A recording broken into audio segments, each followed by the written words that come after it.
E aí a gente começa a gravação de tudo. Vou falar aí com os amiguinhos invisíveis, né, imaginários da gente agora, porque a live não é live. Então, gente! Boa noite! Essa foi ótima quando você falou, não, porque nós vamos gravar a live. Eu falei, puta, nós vamos gravar a live. Mas tudo bem. Nós vamos gravar. Então, assim, gente que vai assistir, está assistindo, né? Porque essa live está sendo gravada com antecedência. Eu sou a Liliane Abreu, sou administradora do MUCB, sou professora, design, arteterapeuta, estudante de psicologia, e a gente está com mais uma segundona de saúde mental aqui, com a convidada da gente, a Sônia Helena, que também é psicóloga, e ela vai falar hoje sobre depressão com a gente. Depressão não, transtorno do pânico. É que eu tô com um monte de lives para fazer essa semana, então hoje é transtorno do pânico, né? Soliana, você quer se apresentar um pouquinho melhor para a gente? Tá, eu vou apresentar. Essa é a segunda vez que eu estou aqui, né? No grupo, para conversar um pouco, no MOOC. Eu sou psicóloga, já sou formada aí há bastante tempo, né? Eu sou psicóloga de clínica, né? Eu tenho atendo em consultório. Eu tenho a minha, eu sou de orientação psicanalítica, então eu não sou uma psicanalista de formação, né, mas eu tenho, o meu olhar é o olhar psicanalítico, e quando eu fui convidada, eu achei que seria interessante, né, dentre as várias possibilidades de sofrimento mental, eu achei que falar do transtorno de pânico seria esclarecedor, porque ele está se alastrando com uma velocidade muito grande, né? E as pessoas têm dúvidas, né, do que é, de quais são os sintomas, de quando procurar, né, ajuda. Então, eu achei que seria legal a gente traçar, assim, pequenas orientações, né, para que as pessoas procurem ajuda, né, para que elas não tenham vergonha, elas não se sintam constrangidas, né, e busquem ajuda profissional. Certo, né? Então, pode ficar à vontade para palestrar hoje para a gente, para bater esse papinho. Tá, mas eu vou falar, mas assim, à medida que eu for falando, se você tiver dúvidas, ou quiser fazer alguma pergunta, né, é só me perguntar. Eu fiz um roteirinho, mais ou menos, né, eu não costumo fazer roteiro não, mas dessa vez eu fiz, só para eu seguir uns tópicos, né? E eu vou começar falando assim, quando é que surge, né, um ataque, né? Primeiro, ele é descrito como um ataque de pânico, né? Na realidade, o ataque de pânico, ele pode surgir a qualquer momento, né? Você pode estar fazendo qualquer coisa, você pode estar lavando louça, você pode estar trabalhando, você pode estar lendo um livro, sabe, passeando no shopping, você pode, inclusive, estar dormindo, sabe, isso também acontece, né, em que você é invadido, é súbito, súbito, não tem assim, uma premonição, nossa, estou sentindo algo, não, ele é súbito, tá, e subitamente você é invadido por um sentimento, por emoções, né, de insegurança, tá? De fragilidade e principalmente de medo, tá? Qual é o medo fundamental? E isso é que caracteriza, né, o transtorno de pânico, que é o medo da morte iminente, né? Quando você entra num processo de crise de pânico, de um ataque de pânico, você tem certeza absoluta que você vai morrer naquele momento. Você não vai morrer naquele momento, mas você tem certeza. A experiência que você tem é uma experiência de estou morrendo, eu vou morrer, tá? Esse é o quadro, né, psicológico. E ele é terrível porque ele surge assim, repentinamente, né? Junto com essas questões emoçopsíquicas, né, você também tem sintomas físicos, tá? Quais são os sintomas físicos, né? Você vai ter dilatação de pupila, né? você vai ter aceleração dos batimentos cardíacos, tá? Você pode ter, assim, os pelos, né, do corpo se arrepiarem, né? Você pode ter sudorese profunda, você pode ter palpitação, você pode ter tremor, você pode ter náuseas, né? Tudo isso, quer dizer, pensa bem na complexidade, né, do transtorno de pânico, porque tudo isso está acontecendo junto, tá? Por que esses sintomas físicos, né?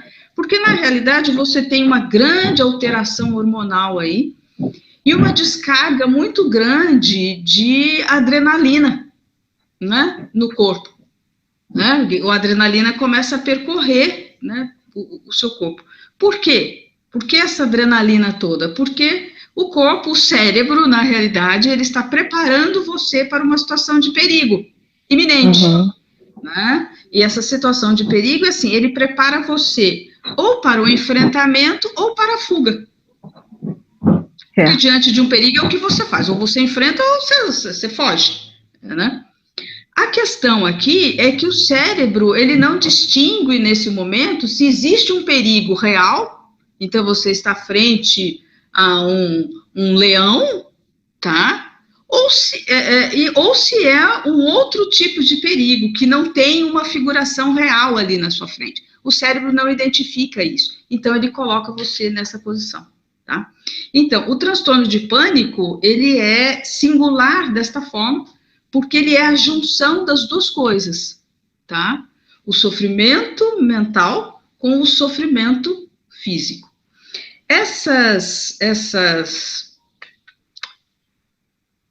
Essa crise de pânico, ela pode durar, tá? 3, 4, 5 minutos, até 30 minutos, né? Você pode ficar nesse estado. Aí vai depender de situação, vai depender da pessoa, vai depender da história da pessoa, da sua singularidade, mas ele pode variar, né, de tempo. Depois ele passa, tá? Como é que você sabe, né? Porque, assim, como é que você sabe, né, que você está tendo crises de pânico, tá? Então, a primeira coisa é que você, primeiro, precisa ter o sentimento de morte iminente, tá? Se não tiver esse sentimento de morte iminente, vai ser alguma outra coisa, mas não é uma crise de pânico. Então, ele se caracteriza eminentemente por isso, tá? A segunda é que ele é inesperado, não existe uma causa, não tem causa. Você não acha, não é uma coisa assim, nossa, levei uma fechada de carro, né, na rua, e aí eu tenho uma crise. Você pode ter uma crise de ansiedade, né, mas não uma crise de pânico. Você pode estar cantando parabéns lá no bolinho do seu filho, e você tem essa crise, tá? Então, ele é inesperado, ele surge de repente, e ele não está ligado a nada, né? Ele não está ligado a nenhum evento que você esteja passando, ele não está ligado a nenhuma pessoa que você esteja presente naquele momento, né? Por isso, o transtorno de pânico, ele é tão assustador, né? Porque é como se ele fosse um evento que surge do nada e coloca você numa situação de extrema fragilidade, tá? Uma outra questão que eu levantei aqui é quando é que você deve procurar ajuda, tá? Porque isto ele é muito interessante, né? Tudo que se trata do psiquismo é assim, tá? Não tem... cheio, tem uma série de configurações, mas todas essas configurações precisam ser entendidas por pessoa, tá? Né? Oi, caiu? Ah, você mudou de aqui. Oi. Oi, pode continuar? Estamos aqui, pode continuar. Ah, tá gravando. Ah, então tá. Quando é que você deve buscar ajuda? Quando você perceber, né, num período, por exemplo, de um mês, que você teve várias ocorrências. Então, você isto pode acontecer uma única vez, tá? Que é o que a gente chama de um episódio assintomático, tá? É como uma convulsão, tá? Eu conheço episódios, conheço pessoas que tiveram uma crise convulsiva, fizeram aquela batelada de exame e não tem nada. E aí o médico explica, na realidade é um evento assintomático que a medicina não explica. Coisas que a medicina ainda não explica. Por quê? Não se sabe. Então você pode ter um único evento. Eu ia até te perguntar, para o pessoal entender o que é que ia desencadear isso, né? Mas aí você já falou, né? Não tem um propósito em si. Quer dizer, você tem uma conjuntura, que eu vou falar um pouquinho mais para frente, de situações, mas é assim, não é uma coisa, nossa, perdi meu avô, minha avó faleceu, tá? E aí, imediatamente, eu começo a ter crises de pânico. Não é, tá? Ele não está ligado a evento nenhum, mas você pode ter uma única crise. Então, a gente chama de crise de pânico. É só aquela crise, tá? Para a gente dizer que é um transtorno e que é necessário que você busque ajuda séria, tá? E aí eu tô falando de ajuda séria, ajuda profissional. O que é ajuda séria e profissional? Nós estamos falando de acompanhamento psiquiátrico e terapia, tá? São as duas coisas. As duas coisas têm que caminhar juntas, tá? Mas quando você deve procurar? Quando dentro do mês, por exemplo, você tem várias ocorrências. Então, dentro do mês, foram várias vezes você teve essas crises de pânico, e aí você desenvolve uma outra coisa, que é medo de sentir medo. Tá? Então, o que acontece? Toda a sua energia mental, todos os seus pensamentos, toda a sua atenção, sua concentração vai ficar voltada para as crises de pânico. Você começa a dizer, é como se você ficasse assim, nossa, será que eu vou ter crise de pânico? Nossa, mas eu tô com medo de ter crise de pânico. Nossa, mas será que eu vou ter aquilo de novo? Nossa, mas eu não quero ter aquilo de novo. Nossa, eu tô com medo de ter aquilo de novo. Né? Aí você não quer sair. Nossa, mas eu vou trabalhar. Será que eu vou ter no caminho? Será que eu vou ter no trânsito? Será que eu vou ter no metrô? Será que eu vou ter no trabalho? Será que eu vou ter no banheiro? Será que eu vou estar sozinha? Será que alguém vai me ajudar? Então, o seu universo gira em torno disso.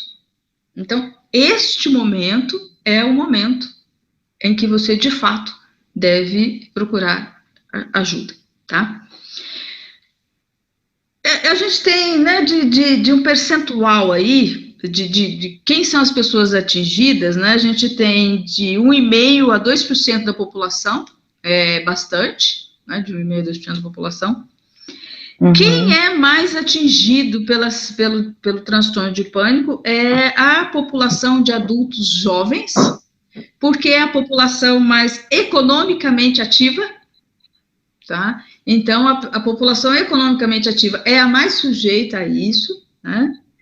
E as mulheres, numa proporção de 2 mulheres para cada homem, tá? As mulheres são mais atingidas. Imagina-se que, é importante deixar claro que a síndrome do pânico, o transtorno de pânico, ele é uma doença da modernidade, tá? É uma doença da modernidade, não é? Ele tornou-se uma epidemia, não vamos dizer, ninguém está dizendo que lá no começo do século XX, não é? Não tinham pessoas que podiam ter crises de pânico, mas isso não era mais eventual, tá? Por exemplo, quando você pega no começo do século XX, né, que você pega Freud, por exemplo, né, ele começa falando das histéricas, né? Por quê? Por que era uma epidemia de mulheres histéricas? E vamos deixar esclarecer, histérica que não tem nada a ver com gritaria, né, e jogar as coisas nos outros. Claro. Não. Porque senão a gente fala histérica, tem um termo pejorativo, né? Histérica é um termo psicológico que se refere à repressão da sexualidade. Tá? Então, essas mulheres sofriam de repressão da sexualidade. Né? Bom, nós estamos no começo do século XX, nós estamos aí no final de 1800, começo de 1900, né? Freud trabalhou isso na Áustria, né? Na década de 1900, ali primeiro 1900, 1910, 20. Gente, onde as mulheres eram, aliás, as mulheres sempre foram reprimidas sexualmente, né? Mas ali houve um boom disso, né? Então ele começou a perceber isso, e esse era o nome. Então essa era a grande doença da época, né? Daquela modernidade. Hoje, as doenças da modernidade são outras, então ela vai atingir essa população, e as mulheres, por conta que eles acreditam que é basicamente duas coisas, né? Uma, por questões hormonais, as mulheres têm grandes variações hormonais, né? O sistema reprodutivo feminino, ele é uma bomba, né? Hormonal, e ele coordena, ele alimenta todo o psiquismo feminino, o corpo feminino, então ele é bastante complexo, então tem alterações, e eu diria que o excesso de trabalho, as jornadas duplas, triplas, quádruplas, né? A competitividade que também chegou, né, no mundo das mulheres, para nós, mulheres, a exposição a que todas nós mulheres estamos colocadas, as exigências gigantes, descabíveis, em cima de nós mulheres, né? Então, tudo isso faz com que nós sejamos mais suscetíveis, mais vulneráveis a desenvolver transtorno do pânico, né? Tem uma distinção que eu quero fazer, que às vezes é muito comum das pessoas que não estão muito habituadas com terminologias, né, de chamarem a síndrome do pânico de angústia, de só medo ou de susto, sabe? Você usa mais ou menos pânico, medo, susto, angústia, mais ou menos como tudo a mesma coisa, tá? E não é. Eu acho que é importante, até para que você não precisa ter transtorno do pânico para buscar ajuda, não, né? Mas caso você esteja sentindo algo, para que você busque ajuda, e aí você consegue identificar mais ou menos o que você sente, né?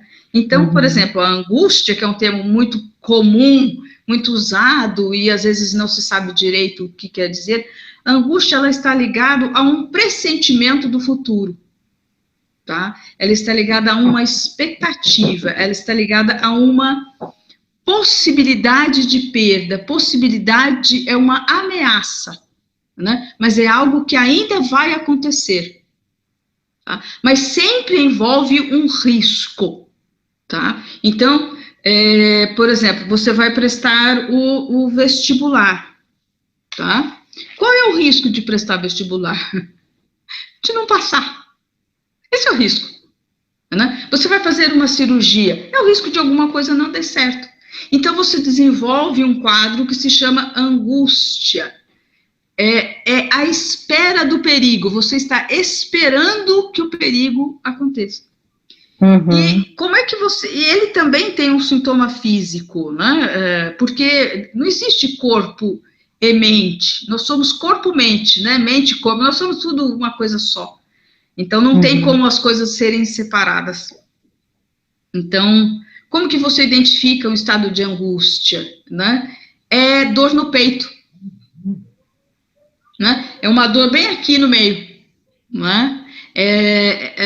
Que muita gente até confunde, vai ao cardiologista, sabe? Aí faz exame, não tem nada, mas é uma dor aqui no peito, né? É uma pressão no peito, é como se a gente colocasse um peso ali em cima, né? Se você sentir isso, essa pressão no peito, né? Isso é angústia, tá?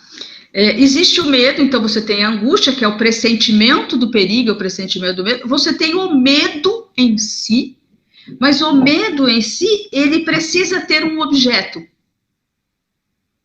Você precisa ter. Então, você tem medo do palhaço, tem medo do elefante, tem medo de um homem, medo de ser estuprada, você tem medo de ser atacada, entende? Você tem medo de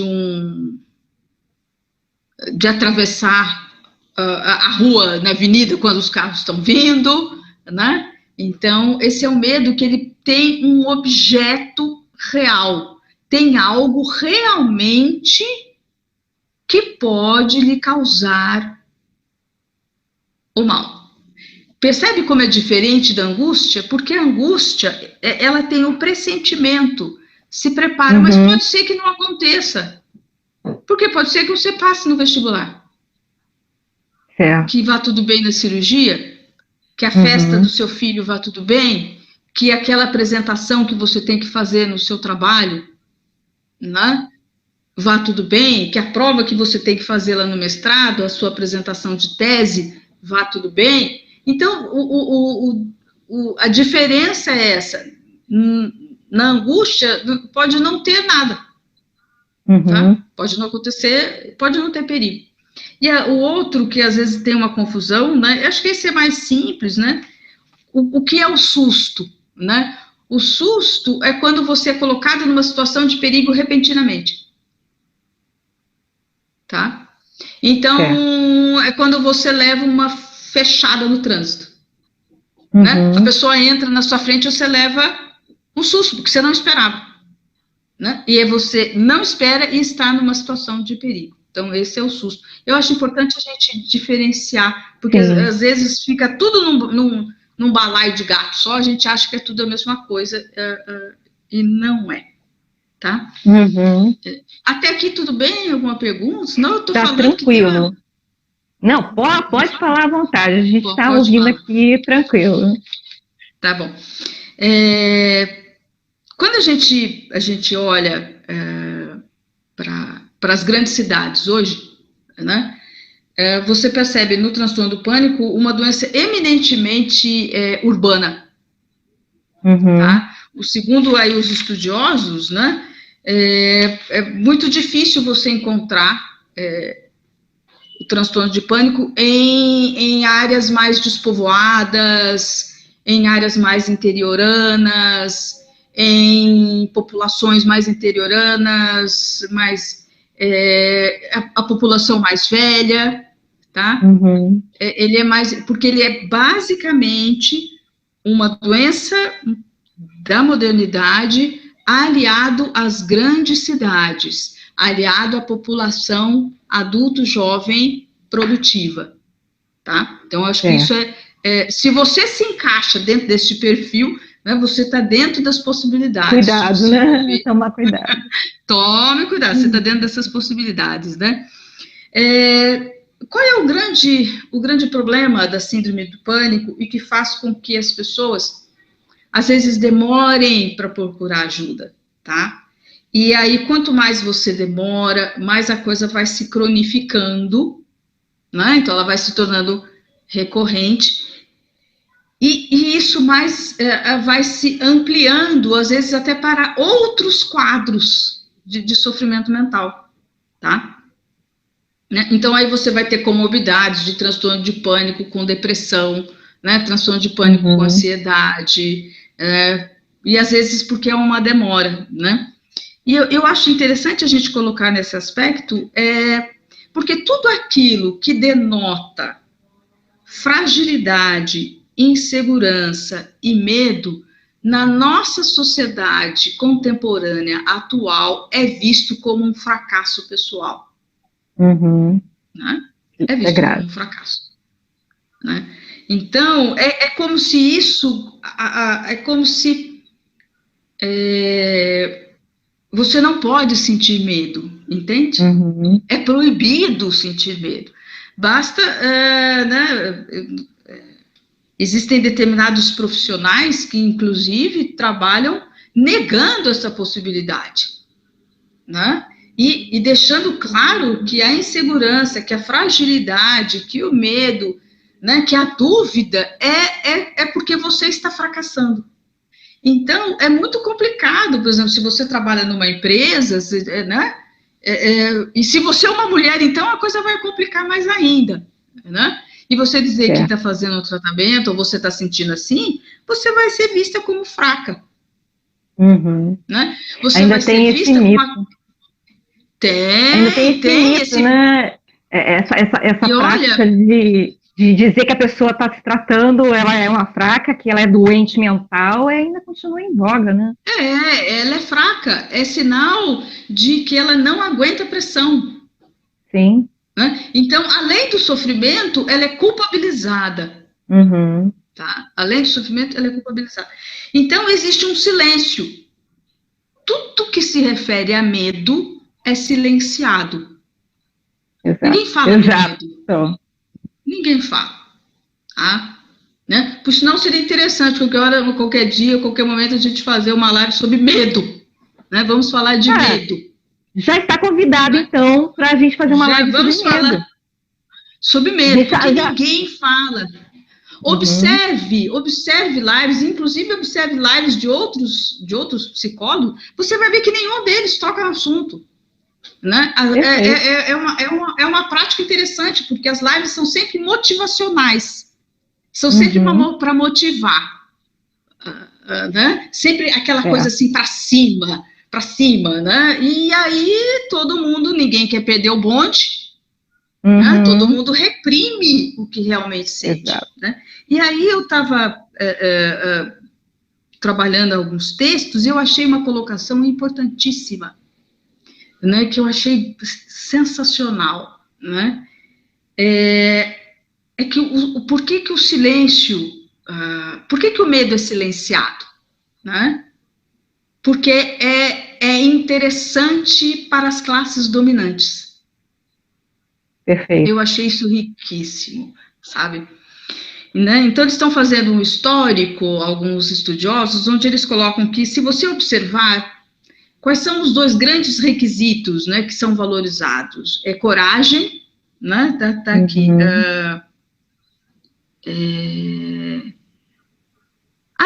Não se fala. Agora esqueci aqui, mas é coragem, valentia, sabe? Altruísmo, né? Então, Uhum. a coragem, ela é hiper, super, mega dimensionada, tá?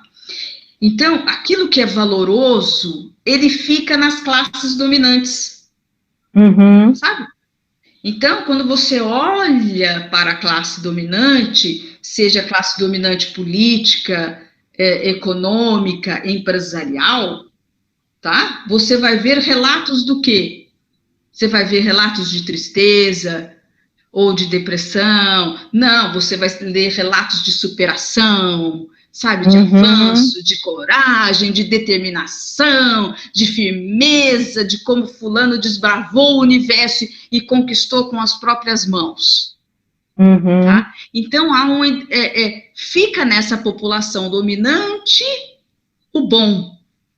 O que sobra para a população que está aqui? Para o povo? É só o medo, né? Aonde é isso?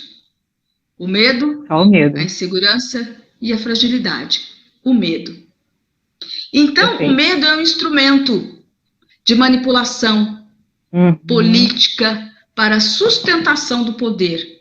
Você Uhum. amedronta a população. E população amedrontada, ela vai seguir qualquer um que apresentar um plano de salvação. Exato. Seja lá qual Tá? for, né? E isso é que Seja é lá muito qual perigoso. for o plano de salvação, seja lá qual for o Messias, não importa o Qual for Messias, o Messias, né? Exato. mas precisa ter um Messias Exato. que vai guiar, precisa ter o medo, precisa instalar o medo, precisa ter perseguidores. Né? Então, Uhum. o uso político do medo para assustar a população. E aí o Messias vem e ele conduz, ele tem a luz e ele conduz a população.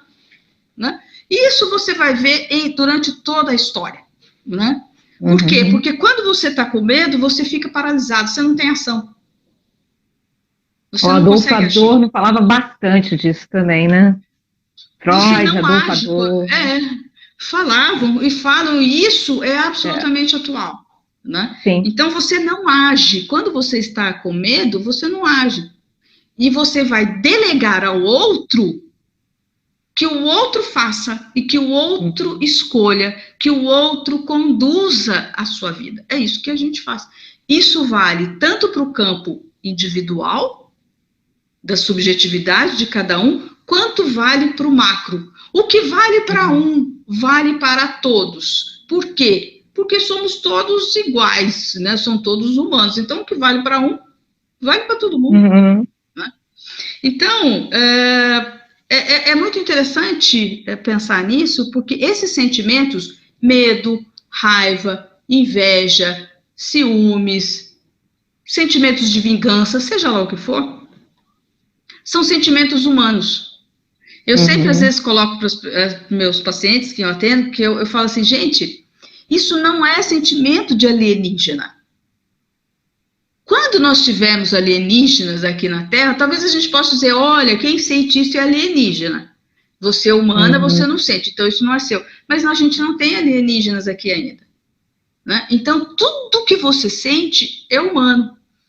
E a repressão desses sentimentos, sem que eles tenham um lugar de entendimento, pode ser um desencadeante, né? Pode ser, não numa ligação direta, mas se você sufoca, se você reprime tudo que você sente porque não é legítimo, né? Tudo que você está fazendo é criando uma bomba atômica. Né? Você está criando uma bomba dentro de você. Né? Então, e isso é muito comum, né? E é interessante, de novo a gente vai falar das mulheres, né? Por que as mulheres são mais atingidas, né? Porque ao homem, né, é estimulada a virilidade, a força, a agressividade, né, a assertividade. Então, ele pode chegar e dar soco na mesa, certo? Ninguém vai dizer nada. Vai dizer, nossa, isso aqui é um homem, isso que é um líder. Vamos experimentar uma mulher dando soco na mesa. Não tem avaliação aqui se o soco na mesa é bom ou se o soco na mesa é ruim. Né? Experimente uma mulher ser assim. Né? Ela vai ser a louca, né? A desvairada, vai ser a descompensada, Exatamente. Tá na TPM. Ela tá na TPM, ela é louca, tá faltando um homem na vida dela. Tá faltando sexo, né? Ela não faz sexo. Tá faltando, ela não faz sexo. É a primeira coisa. Tá zangada porque ela não tá fazendo sexo. Isso, ela é mal cantada, ela é mal comida. É isso. Então, a mulher, ela reprime muito o que ela sente por medo de onde ela está, de como ela vai. Principalmente, então, se ela trabalhar num meio que tem mais mulheres como ela, isso até existe uma possibilidade maior de expressão. Mas se ela depende da atividade profissional dela, se ela trabalhar num meio mais masculino, de mais presença dos homens, nossa, isso é inviável, porque ele nem chorar pode, que é uma expressão legítima. O choro é uma expressão legítima, né? Chorar, se você trabalha na construção civil, nunca. Você será desvalorizada, você será massacrada. Então, não pode haver uma expressão feminina, não pode. Né? Então, por isso as mulheres sofrem mais, né? Porque tudo nelas é impeditivo. Né? Sim. Quando é que começou esse boom do transtorno de pânico? Né? Ele começa lá pelos anos 80, né? Que a gente poderia dizer que é quando você tem uma valorização, né, urbana. A valorização, acho que é nos anos 80 que começam os workaholics, né? Acho que é final dos anos 80. Os workaholics, né? Que é esse pessoal, o próprio nome diz que só existe trabalho, né? E você precisa ganhar $1 milhão antes dos 30 anos. Isso seria a sua ideia de sucesso. Né? Veio com os Então começa... Isso, veio com eles trouxeram isso. E aí, isso acabou sendo extrapolado para todas as nossas áreas. Então, a partir dos anos 80, você começa a ter cada vez mais o aparecimento, né, da síndrome do pânico, né? E aí tem algumas questões que eu vou seguir aqui, para eu não esquecer, né? Por que isso está acontecendo? Primeiro, porque você tem uma concentração populacional nas grandes cidades, né? Um esvaziamento, né, das áreas mais rurais ou das cidades menores. Então, você tem aí as grandes megalópolis, né, que junta todo mundo, e nesse junta todo mundo, você tem uma massificação, que eu acho que é isso que é importante, você tem uma massificação das pessoas.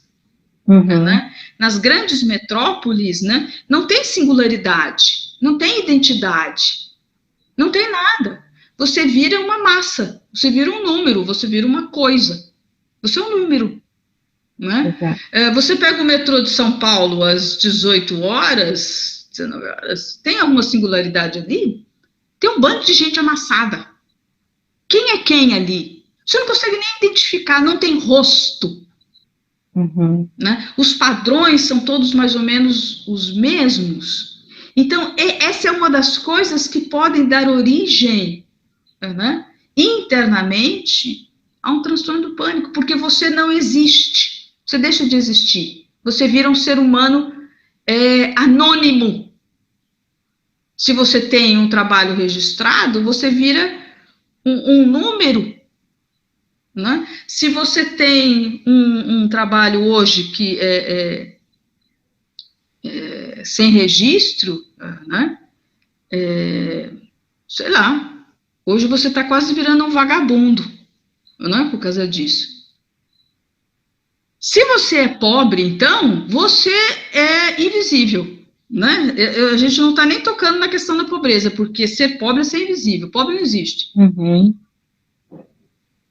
Ele é invisível, né? Então, pensa bem você nas grandes cidades, nas grandes metrópoles, sendo invisível. Sim, estão conduzidas as pessoas cada vez mais para isso, né? Cada vez mais todo mundo está sendo conduzido para isso. Está sendo conduzido para isso, tá? Então, você tem uma massa que não tem identidade, que não tem singularidade, que não tem rosto, que não tem lugar, que não existe, que é invisível, tá? Isso vai trazer dois sentimentos, né, que é o sentimento de perda e de deslocamento. Você se sente perdido e nenhum lugar é seu lugar, não tem lugar para você. Qual que é o seu lugar? Não tem. Porque não tem nada que diga respeito a você. Né? A própria estrutura da cidade, a própria arquitetura da cidade, ela é feita para desumanizar. Sabe? Ela não é feita para acolher, ela é desumanizadora. Então, nós somos uma sociedade que enaltece tanto o humano, mas ao mesmo tempo o desumaniza. Nós estamos sendo lentamente desumanizados.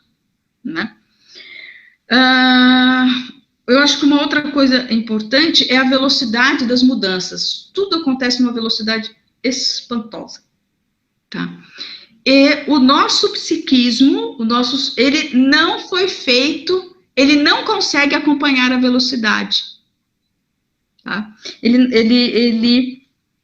E não acompanhar essa velocidade faz com que a gente se deprima ou tenha crises de pânico. Então, por exemplo, vamos pegar um exemplo bobo, eu não vou nem falar da Covid, né? Eu vou deixar essa pandemia, se é que é possível deixar a pandemia de lado, né? Mas a gente pode pensar que cada dia tem uma catástrofe diferente acontecendo, tá?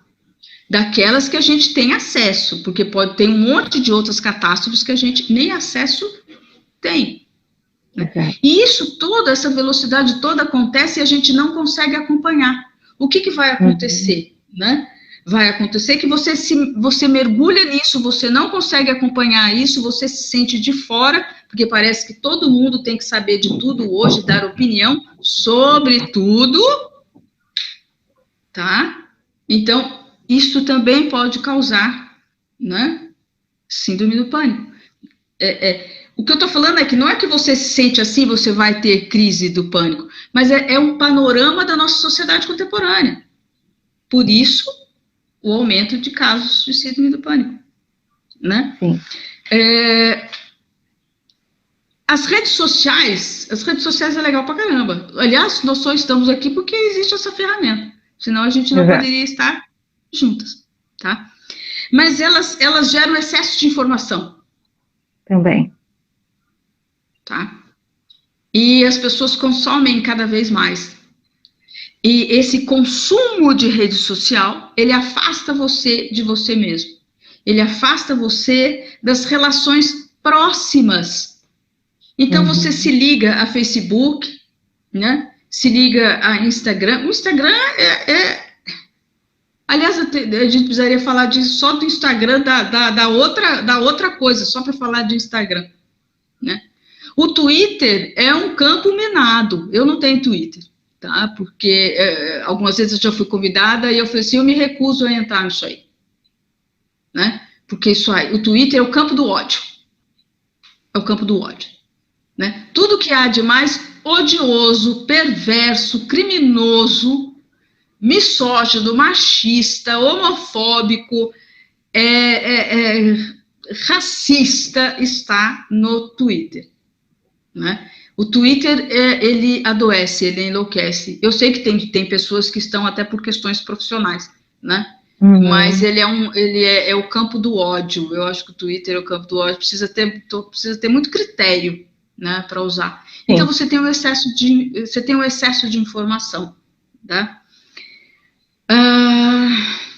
A dificuldade de lidar com múltiplas coisas, porque cada hora é uma novidade. Então, a que você se liga? Cada hora é uma coisa acontecendo, cada hora é um modismo, né? Por exemplo, quando houve o caso da morte daquele rapaz, daquele negro, nos Estados Unidos, né, pelo policial, aquilo foi uma comoção,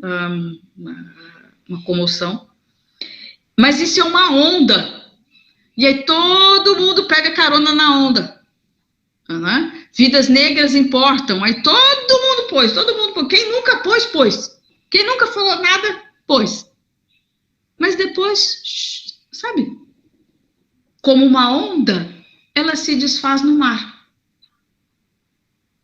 Até que essa surja... é a parte negativa. Né? Porque seria muito legal pegar a onda, né? Vai. Mas ter a continuidade das coisas. Mas o problema é que morre. Morre. Só fica quem já é ligado a isso. Ou quem desenvolve um trabalho ligado ao povo negro, aos negros, quem é militante disso. Porque, senão, surfou na onda, a onda acabou, qual é a próxima onda? Então, isso gera um sentimento profundo de que, afinal de contas, você quer o quê? Você faz o quê? Você gosta do quê? Você luta pelo quê? Você nem sabe mais. Você vai pegando as ondas, tá? E aí, eu deixei aqui para o último, né, que eu acho que talvez é o mais danoso, né, que é o consumo, tá? A pressão do consumo. Tudo,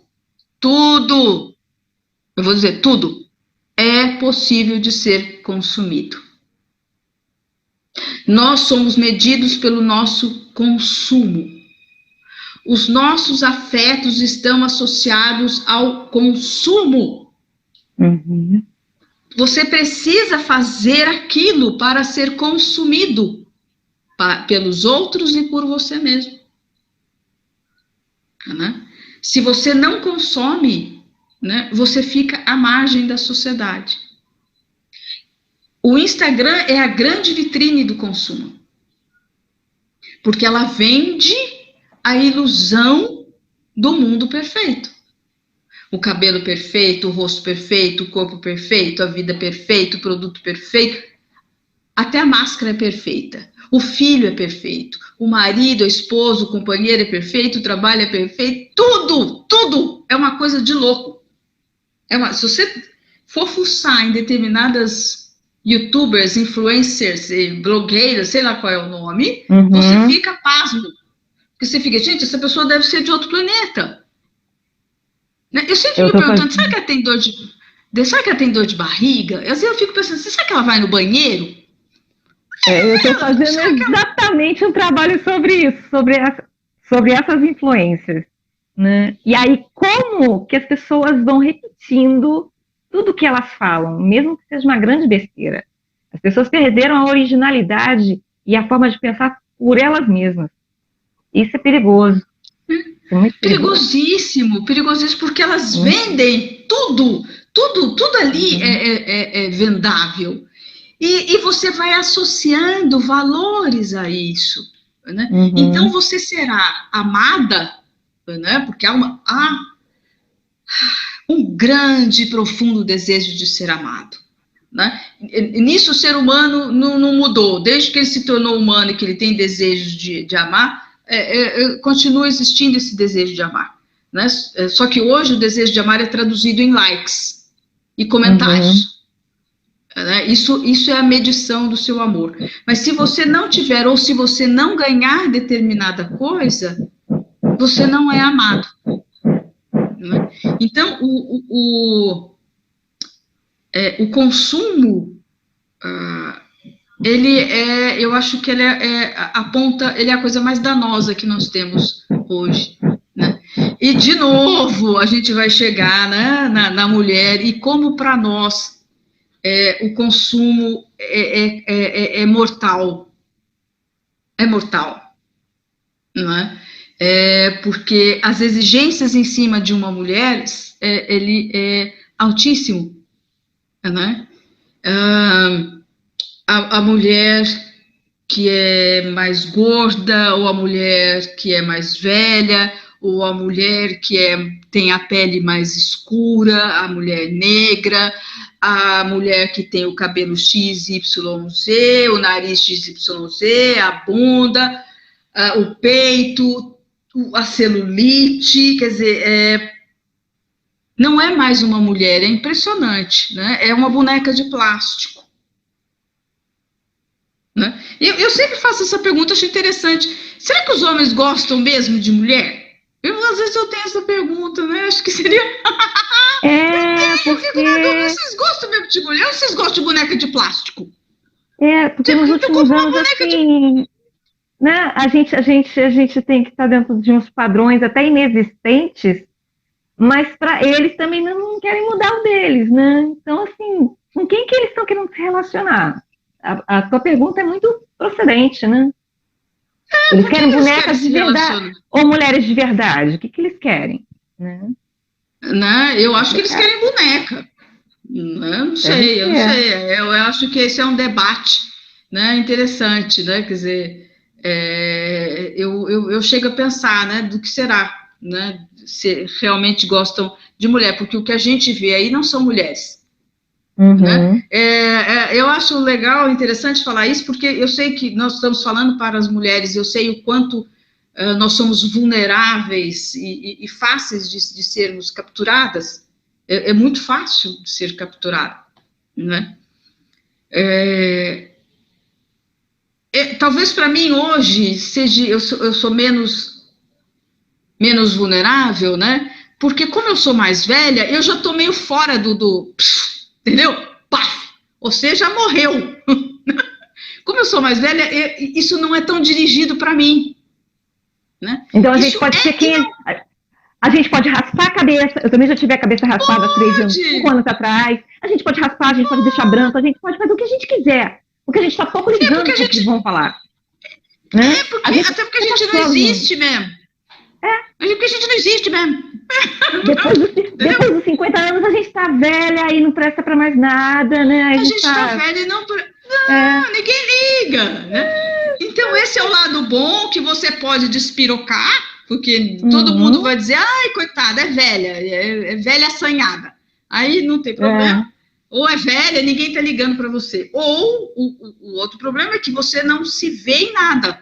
Então você para de seguir tudo isso, porque como você não se identifica, aquilo não fala para as questões da mulher, né, mais velha, madura, que tem outras questões, como não tem ninguém falando para essa mulher, você não é tão capturada, né, nessas questões. Mas as mulheres mais jovens, essas é só jogar o laço que ela é pega.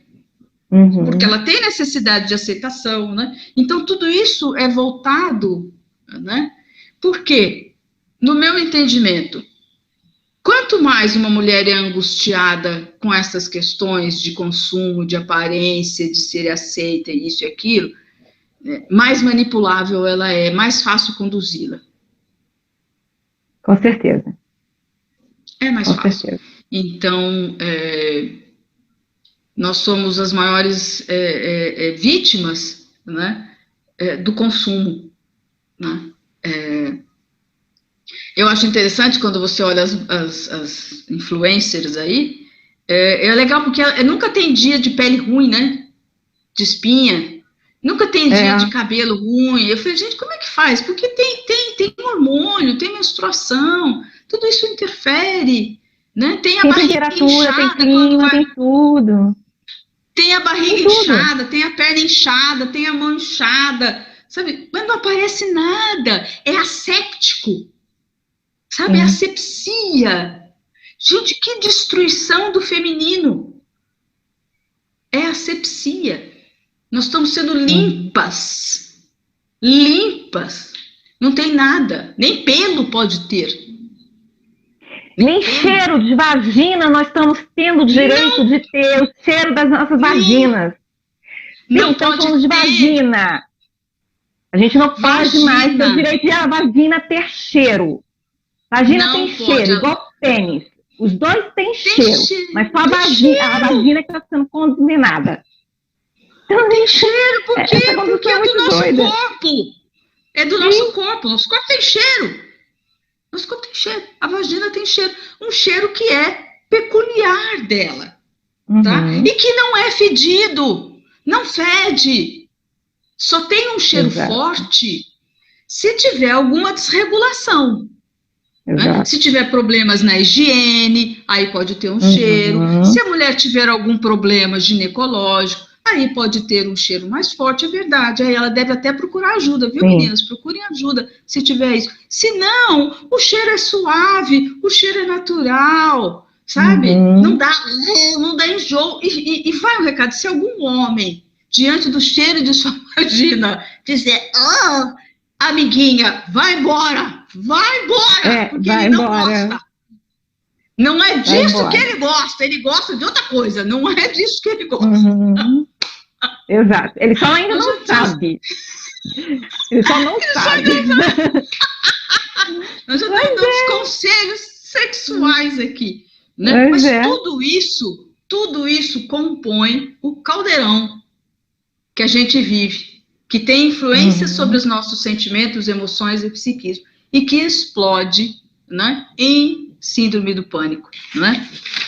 Eu vou terminando aqui, né, que é o seguinte, existe ajuda, tá? Existe ajuda? Procurem ajuda médica, psicológica, ajuda séria, isso é ajuda séria. Não adianta ir só no psiquiatra, tá? O psicólogo, às vezes, precisa da ajuda do psiquiatra, né? Então, às vezes, o fundamental é que as duas coisas andem juntas. Não tenham medo, não tenham receio, não é uma vergonha, né? Não é uma falha, não é a condição da existência humana no mundo que a gente vive hoje. Então, procurem ajuda. Esse é o meu recado para vocês, espero ter ajudado, né? E desculpe se eu falei demais, é que eu... Não, tá perfeito, tá no tempo. A Liliane deixa eu falar e aí eu desinvesto. Tá mas mesmo, eu já aviso a todo mundo, pode falar. Tantando na pauta, tá tudo bem. Gente, eu vou agradecer vocês, vou falar de novo com os amiguinhos imaginários, que quando assistirem essa gravação, não serão mais imaginários.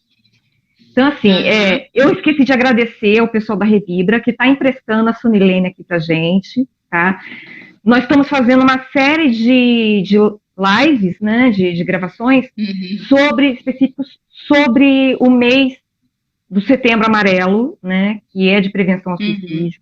Então, a gente está falando hoje sobre síndrome de pânico com a Sonilene, a gente vai ter a Aline falando sobre depressão, já estava até conversando com ela hoje, vamos ter outras também convidadas, então a gente vai dar uma atençãozinha mais para essa coisa, tá? Já agradeci ao pessoal da Revida, obrigada meninas por estarem prestando as meninas pra gente, aqui para o MUCB. E isso, gente, um recado, eu tenho dado esse recado todas as lives. Nós estamos precisando de assistentes sociais, de psicólogas, de terapeutas, e cabem até algumas pedagogas, dependendo do que elas falem, para fazer essas lives com a gente, para falar, não é somente sobre pânico ou depressão, sobre o que vocês quiserem, sobre saúde mental, que possa auxiliar as pessoas, a elas aprenderem um pouquinho mais, a elas se entenderem melhor. Desculpa também com as marteladas, eu tô com vizinhos novos aqui, e a gente, assim, gravando dentro de casa, essa coisa maravilhosa, né? Tem sempre essa surpresa. É assim, é a vida real. Vida real, é isso mesmo. Na vida real a gente tem espinha, cabelo em pé, cabelo seco, cara inchada, então dá tudo errado quando a gente vai fazer as coisas. Assim é que é bom. Assim é que a gente cresce, né? Vivendo com a realidade. Sônia, obrigada mais uma vez. Eu que agradeço mais uma vez o convite, espero ter ajudado, né? Muito. E quando precisar, é só chamar que a gente volta, tá bom? Tá. E vai pensando nessa live do medo, que me interessou bastante. Eu estou escrevendo um livro, eu consegui mandar para a editora essa semana, finalmente, o meu livro sobre abuso sexual intrafamiliar. Um dos capítulos é sobre o medo, né? Tem todo um percurso. Legal. Gostei. Mas então, eu quero muito ouvir você falando. Vamos conversar, que eu acho que é um tema bastante interessante. É muito pertinente, muito pertinente. Sim. Tá bom, então. Tá bom? Tchau. Tchau, boa noite. Obrigada. Boa noite, bom dia, boa tarde. Tchau. Tchau.